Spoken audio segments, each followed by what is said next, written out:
Good morning, this is Kim, and I want to go over your Week 12 homework. I, I believe it's a critical homework assignment because we're continuing on our topic about credit. So it's an extension of last week, and I want to go through it so it's understood quite carefully. First of all, I want you to go to this website called annualcreditreport.com right here. So you're going to go here and access at least one of your credit reports. This is a free site, so I don't want you to ever click on anything that might indicate you are going to pay because you are not going to pay.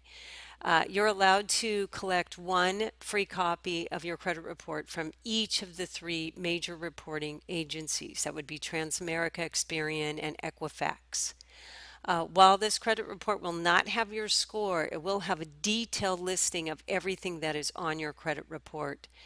We need this so you can take a look at it first, particularly under all your active accounts and adverse accounts, if any. You want to check for accuracy, uh, where you live, if there's an extra credit card in your name, anything that might be going on in that credit report is important and critical. So I want you to either copy and paste it into a Word document so you have it, or all the sites are different, but you can figure out how to save access for up to 30 days. So I don't care which way you do it. I just want you to have access to one of your credit reports so we can check to see your standing. It's important. So please do that. Next, I've included a document in your folder called Credit and More, and I'm going to be going through that a little bit later. There's a video I want you to listen to. It's on the Credit and More worksheet. Now here, from last week's homework, we learned about the following information. So this should not be a surprise. The average American household debt is $5,700. So that means in all the households in the United States, if we divided up the debt per household, we would each be carrying about $5,700. Comparing that to the households that already carry a balance of credit card debt, for those households, the number is three times higher, or $16,048. So if you're carrying credit card debt on your credit card, which means you don't pay it off each month, or maybe you, for whatever reason, you could carry it for 2 months, and you're included in this statistic. And that amount is a staggering 16,000, which is really high for just credit card debt alone. I want to show you just how that affects our lives. So $16,048. I'm going to step out of this page right now and I'm going to go to the web, and I want you to visit a page. Let me tell you how to get there exactly. I want you to go to fool.com.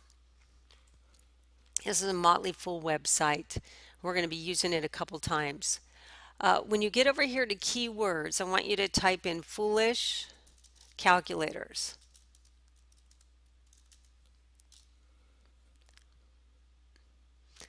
And here are the foolish calculators. What you will see on this site is many calculators that you can use in all areas. Cash flow, college calculators, debt calculators, home and mortgage, etc. We're going to start going through these this week and from now on. So I'm going to start here with this debt calculator that says how long will it take to pay off my credit cards. When I click on that, it just asks for some basic information. So we are going to key in the $16,048. That's the household debt for individuals who carry a balance on average.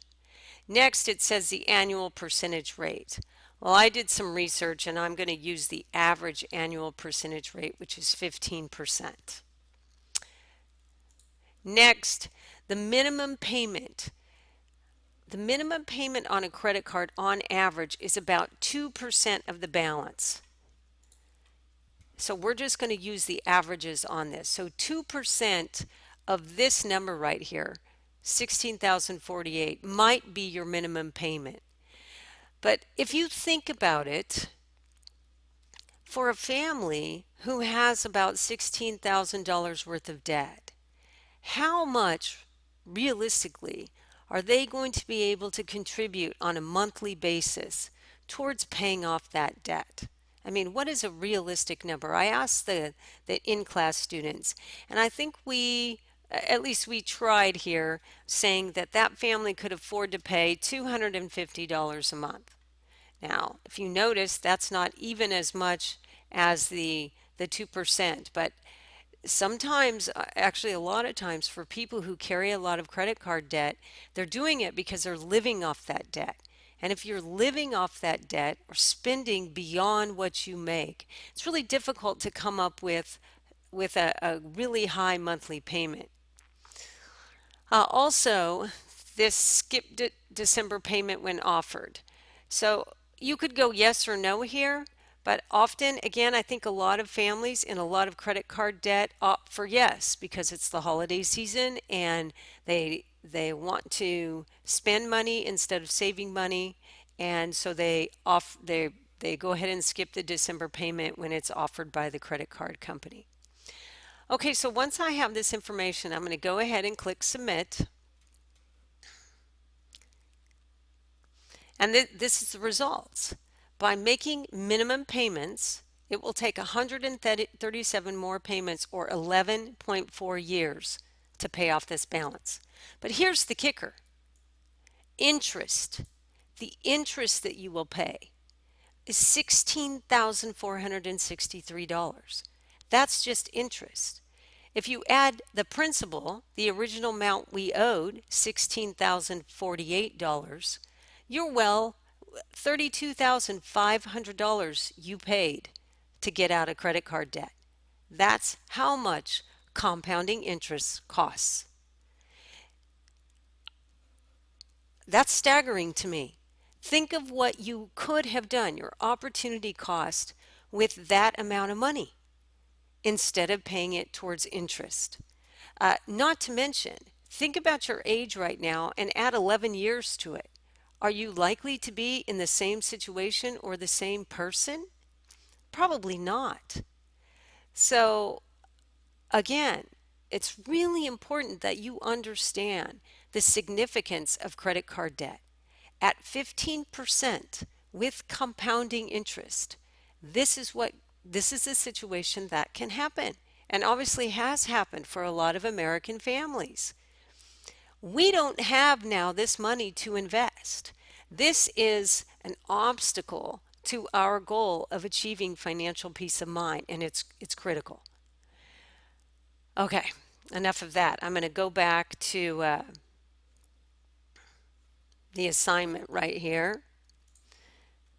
And I'm going to note that I have asked you now to use the Foolish calculator for $10,000 worth of debt at 17%, again with some payment information. So I want you to understand how that calculator works, because ultimately, if you're carrying a balance, I want you to use the calculator, key in some different payments amount, and create a schedule for yourself that says, this is when I'm going to get out of debt. That's what I want you to do. I want you to use this tool to make better financial decisions in your own life. Okay, moving down here. The most misunderstood information about your credit report is the time a negative or a collection will stay on that report. So let me give you an example. Let's say that you have a cell phone contract with Sprint, okay, and you don't like Sprint anymore, so you go ahead and change to Verizon, but you didn't pay off the remaining contract amount on your Sprint, what you owed Sprint. And by the way, I use this because I see mobile contracts on credit reports often, and I don't want to see this anymore. So Sprint is upset with you, and they go ahead and report you to a collection agency. Okay. Once it went to a collection agency and you still didn't pay, then it was reported to one of the three credit reporting agencies. And again, that could be Transamerica, Equifax, or Experian. Okay. The date it hit that, the clock started ticking. Now, from that date, you have 7 years of what I call credit jail time. In other words, that item is going to stay on your credit report for 7 years.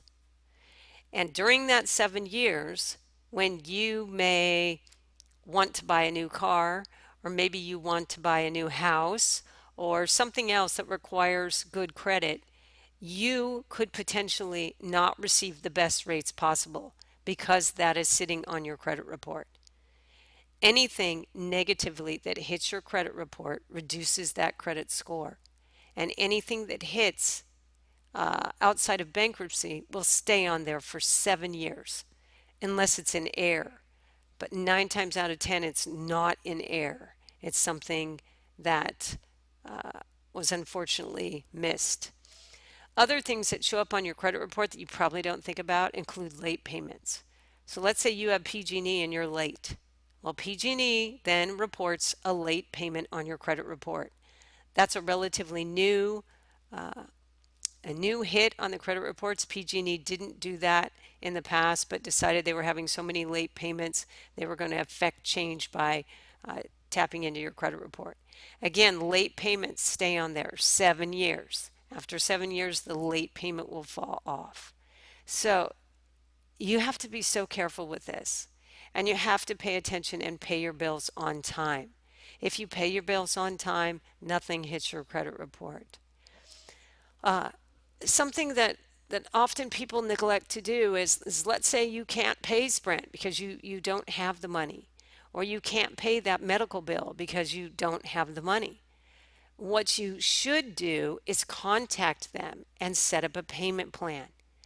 And again, here, typically these places are very reasonable. They will take some money over no money at all. So I've had students in the past set up a payment plan and pay $25 a month, $50 a month. If you do that, they will not report you to an agency. As long as they're getting money on a timely basis, they're not going to report you. And you would much rather have that situation than to have something hit your credit report. So please, let's start by looking at your credit report, seeing how long, if you have anything on there that's negative, how long has it been on there? What should we do about it? I'd like to talk with each of you in person about that, because some of this is, there's some different strategies. One might be that we just let it sit on there without paying off the balance because we're nearing the end. Write it out. Time will take care of it. Others who have a brand new hit on their credit report that's negative, maybe we do work on paying the balance so that we can up your credit score a little bit because the balance will be paid in full. So again, these are strategies that we can employ, but they're all different for everybody. Go to the report and let's start taking a look. At least own it. Own it. Don't hide. Don't run from it. I want you to own it and look at it. So this is the law. I took this from this link from Equifax, and it also talks about the 7-year requirement and the 10-year requirement for bankruptcies and just all the different kinds of things that can hit your credit report. Now, for those of you who are in good standing, fantastic. What you just want to do is check everything for accuracy. Okay. Now here, number 6. Last week we talked about, I sent you to bankrate.com, and we looked at the 10 top reasons people carry credit card debt. And the reasons included medical, divorce, poor money management, living above your means, which means that you spend more than you make. It also talked about emergencies. There were really 10 good reasons, and we probably could have come up with those reasons if we brainstormed as a class. What I want you to do is come up with some really good ideas to get out of debt. And you know, you could say, "Oh, well, I'm going to stop charging," or I'm going to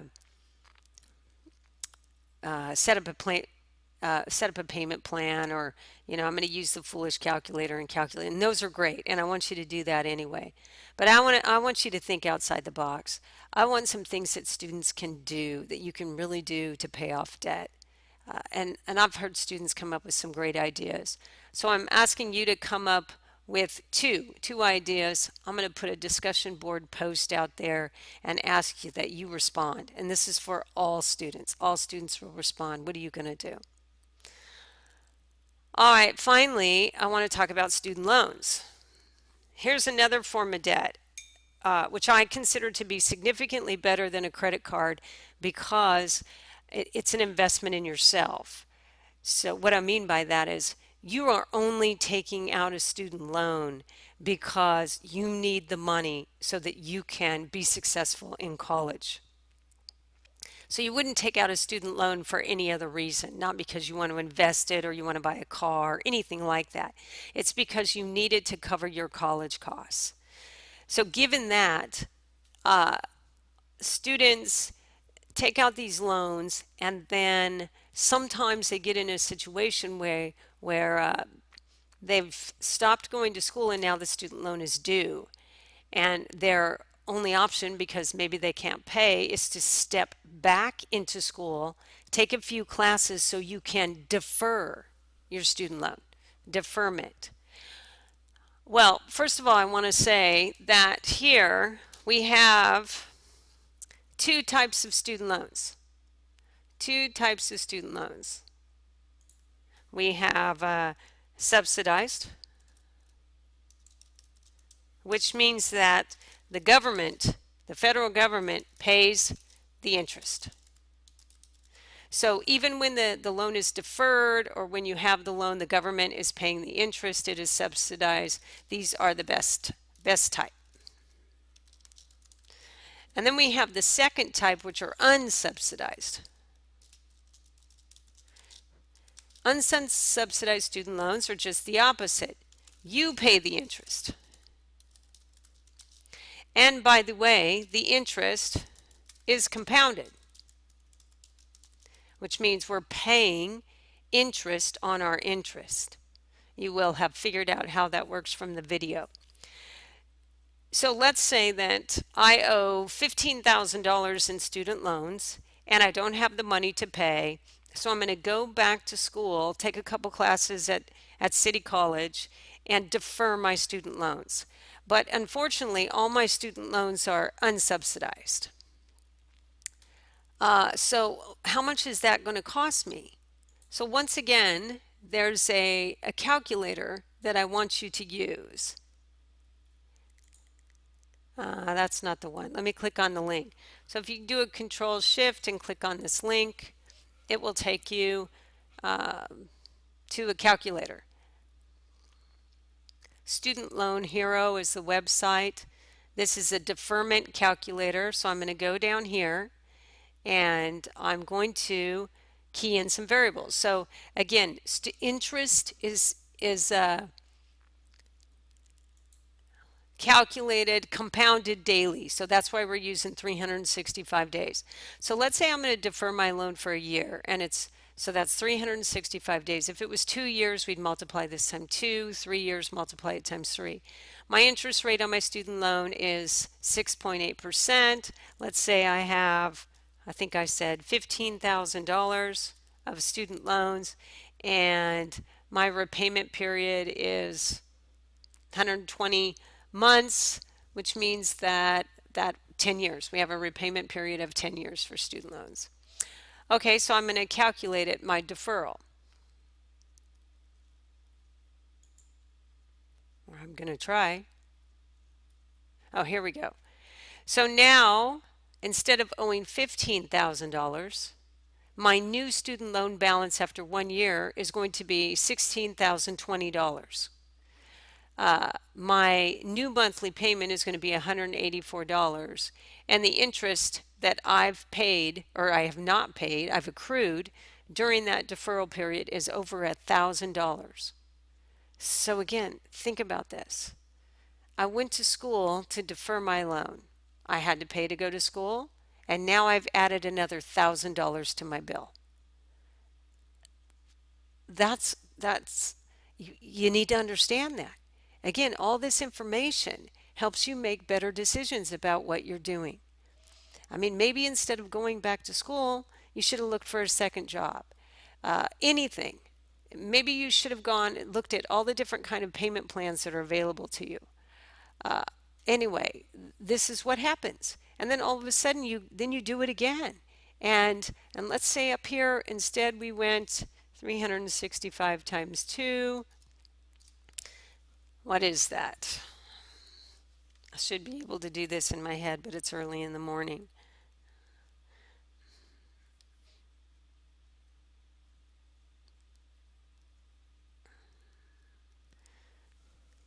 730 days. We deferred it for 2 years now. Now I owe $17,040. It's crazy. Payment is up to $196.